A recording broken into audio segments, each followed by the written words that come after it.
Hello everyone, welcome to Sarvodaya classes.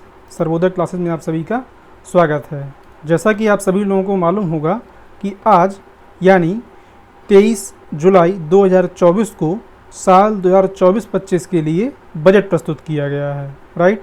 इस video के माध्यम से हम जो हाइलाइटेड पॉइंट हैं या इसमें जो हाईलाइट हुई स्कीम्स हैं उनके बारे में बात करेंगे। वैसे तो देखा जाए तो इसमें बजट में कई सारे पूरे साल भर का क्या होता है, खाका होता है, जिन चीज़ों को एक वीडियो में कवर कर पाना आसान नहीं होगा।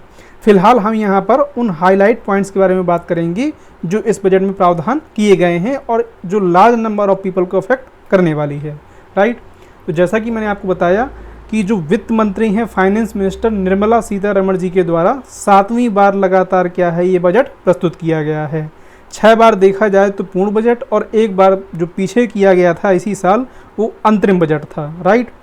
इन्होंने अपने भाषण में कहा कि जो महंगाई है वो 4% के लक्ष्य की ओर बढ़ रही है और इन्होंने साथ ही ये भी ऐड किया कि आगे आने वाले 5 साल के लिए प्रधानमंत्री गरीब कल्याण अन्न योजना के तहत जो है वो 5 साल इसको और एक्सटेंड किया जाएगा और इसमें 80 करोड़ लोगों से भी अधिक लोगों को क्या होगा, लाभ मिलेगा।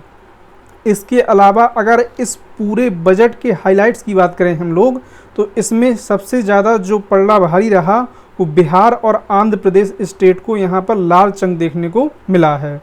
फिलहाल आइए हम लोग और चीज़ों को यहाँ पर समझने का प्रयास करते हैं। वित्त मंत्री ने बिहार के लिए हवाई अड्डों, चिकित्सा सुविधाओं, खेल बुनियादी ढांचे की घोषणा की है और बिहार में जो नए हवाई अड्डों और इन सारी की चीज़ों के लिए और जो राजमार्ग वहाँ बनाए जाएंगे उनके लिए करीब 26,000 करोड़ रुपए का आवंटित किया जाएगा। ये इसके लिए भी इन्होंने क्या है इसमें घोषणा की हुई है। अगर यहाँ पर केंद्र सरकार के अनुमान की बात करें तो 24-25 के लिए जो बजट का अनुमान रखा गया है वो करीब 48,20,512 करोड़ रुपए रखा गया है। इसमें किस क्षेत्र में कितना पैसा खर्च किया जाएगा यहाँ पर आप उसको देख सकते हैं। जैसे ब्याज की बात करें तो 11,62,940 करोड़ रुपए। डिफेंस की बात करें तो 4,54,773 करोड़ रुपए। इस तरीके से शिक्षा 1,25,638 करोड़ रुपए और पूर्वोत्तर के विकास के लिए, विदेश मामलों के लिए, वैज्ञानिक विभाग के लिए और एनर्जी सेक्टर के लिए इन सारी चीज़ों में कितना कितना पैसा खर्च किया जाएगा वो यहाँ पर ब्यौरा इसका दिया गया है। इसको आप एक बार इससे गो थ्रू हो जाएं थोड़ा सा, ताकि आपको भी एक अंडरस्टैंडिंग इसकी डेवलप हो जाए। आगे अगर हम लोग देखें तो वित्त मंत्री ने अपने भाषण की शुरुआत के दौरान ये भी कहा कि इस बजट में विशेष रूप से रोजगार, कौशल प्रशिक्षण, एमएसएमई और जो मध्यम वर्ग है उन पर क्या है ध्यान केंद्रित किया गया है और प्रशिक्षण के नए और अन्य अवसरों की सुविधा उपलब्ध कराने के लिए प्रधानमंत्री ने 5 योजनाओं और पहलों के पैकेज की एक घोषणा करते हुए क्या है हार्दिक प्रसन्नता जाहिर की है। इससे होगा क्या कि आने वाले 5 सालों में 4.1 करोड़ युवाओं को लाभ होगा और इस पूरे प्रोजेक्ट के लिए करीब 2 लाख करोड़ रुपए की स्थापना की गई है, राइट।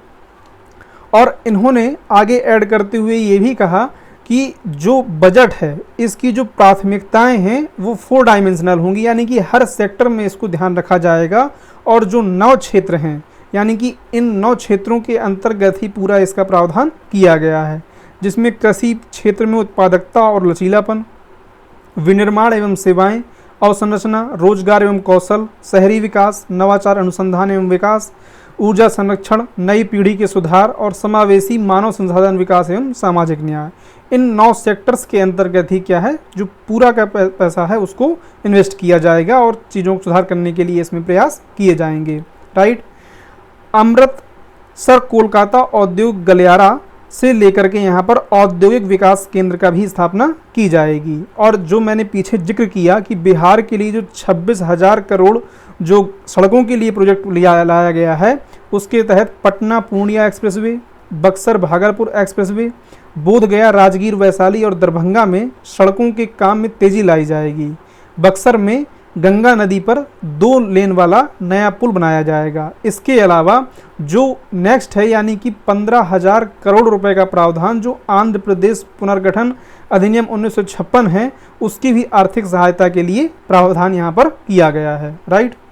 आगे अगर हम लोग देखें तो टैक्स स्लैब की बात करें, जो लार्ज स्केल पर लोगों को अफेक्ट करता है, उसमें भी कुछ क्या है, राहत दी गई है। अगर नई व्यवस्था के तहत देखा जाए तो जो वेतनभोगी कर्मचारी हैं उनको करीब 17,500 रुपये तक का लाभ करने का यहाँ पर छूट दी गई है।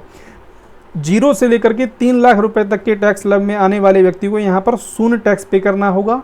3 से 7 लाख तक के लिए 5%, 7 से 10 लाख रुपए अगर आपकी इनकम है तो 10%, 10 से 12 लाख रुपए के लिए 15% और 12 से 15 लाख रुपए के लिए 20% आपको एज अ टैक्स पे करना होगा।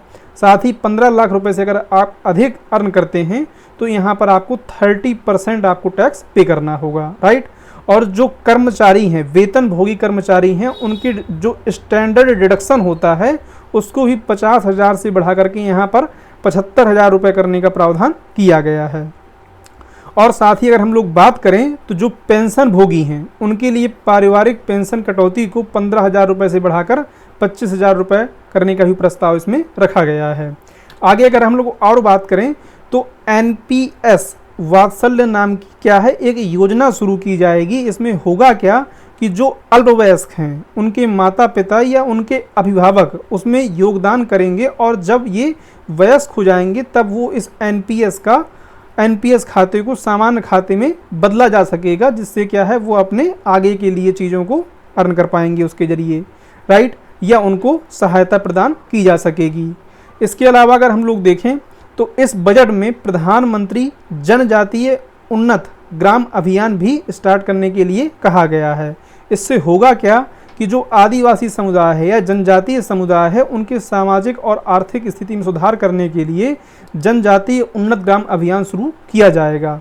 योजना के तहत जो आकांक्षी जिले हैं उनमें जनजातीय ग्राम परिवारों को पूर्ण कवरेज करने के लिए कदम उठाया गया है। इसमें करीब 63,000 गाँवों में 5 करोड़ जनजातीय लोग क्या होंगे, इससे लाभान्वित होने के इससे आसार हैं।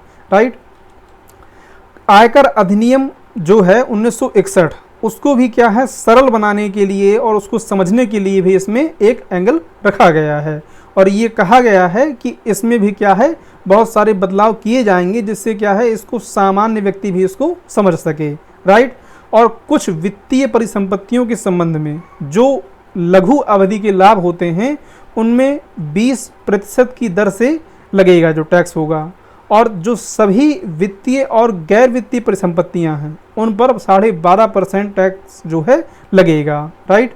तो ये क्या है, टैक्स अधिनियम जो इनकम टैक्स अधिनियम 1961 है उससे संबंधित क्या है इसमें प्रावधान किए गए हैं। आगे अगर हम लोग बात करें रोजगार एवं कौशल प्रशिक्षण की, खास तौर पर बात करें महिलाओं की, तो उद्योग के सहयोग से कामकाजी महिला हॉस्टलों और शिशु गृहों की स्थापना की जाएगी और इसमें जो है सरकार संवर्धित कोष की गारंटी के साथ करीब 7.5 लाख रुपए तक की ऋण सुविधा के लिए एक जो मॉडल कौशल ऋण योजना है उसको संशोधित किया जाएगा। और घरेलू संस्थानों में यदि आप हायर एजुकेशन लेना चाहते हैं तो 10 लाख रुपए तक के ऋण प्रतिवर्ष 1 लाख छात्रों को प्रत्यक्ष रूप से यानी डीबीटी के रूप से 3% वार्षिक ब्याज की छूट के लिए ई वाउचर्स के रूप में इनको दिया जाएगा। राइट। इसके अलावा देखिए इसमें और भी बहुत सारे प्रावधान किए गए हैं। जैसा मैंने बताया आपकी MSME को लेकर के यहाँ प्रावधान किया गया कि 100 करोड़ रुपए की गारंटी प्रदान करी जाएगी और करीब 10 लाख करोड़ रुपए के निवेश से जो शहरी गरीब हैं या मध्यम वर्ग परिवार हैं उनको आवास संबंधी ज़रूरतों को पूरा किया जाएगा। 1 करोड़ घरों के लिए छतों पर सौर ऊर्जा संयंत्र लगाने के लिए प्रधानमंत्री सूर्य घर मुफ्त बिजली योजना भी शुरू की जाएगी ताकि लोगों को ज़्यादा से ज़्यादा जो सस्टेनेबल डेवलपमेंट गोल्स हैं उनकी तरफ प्रेरित किया जा सके और बिजली जो आज की डेट में एक मुख्य चीज़ है उसको भी सुचारू रूप से पहुंचाया जा सके लोगों तक। राइट। इसके अलावा अगर हम लोग देखें तो जो प्रधानमंत्री आवास योजना है उसमें 3 करोड़ और नए घर बनाने का भी प्रावधान किया गया है और महिलाओं के लिए 3 लाख करोड़ रुपए का प्रावधान किया गया है जो उनको इंडिपेंडेंट बनाने में मदद करेगा। और ये जो आंकड़े दिए गए हैं यहाँ पर 63,000 गाँव और 5 करोड़ आदिवासियों को लेकर के, ये मैं पहले ही आपको बता चुका हूँ। ग्रामीण विकास के लिए 2.66 लाख करोड़ रुपए खर्च होंगे। तो तो इस तरीके से देखा जाए तो यहाँ पर बहुत सारी चीज़ों के प्रावधान किए गए हैं। ये क्या था, कई सारे वीडियो इसमें आएंगे अभी, तो उनमें से क्या है, ये एक झलक थी पूरे आज बजट के हाइलाइट्स को लेकर के। इसमें और भी ऐसे कई मुद्दे हैं जिनको मैं यहाँ कवर नहीं कर पाया हूँ, क्योंकि अगर सारी चीज़ों को एक साथ लिया जाएगा तो ये वीडियो बहुत ज़्यादा लेंदी हो जाएगा। फिलहाल अगर आपको वीडियो पसंद आया हो तो प्लीज़ चैनल को सब्सक्राइब कर लीजिएगा और वीडियो को भी लाइक कर दीजिएगा। Thank you for watching.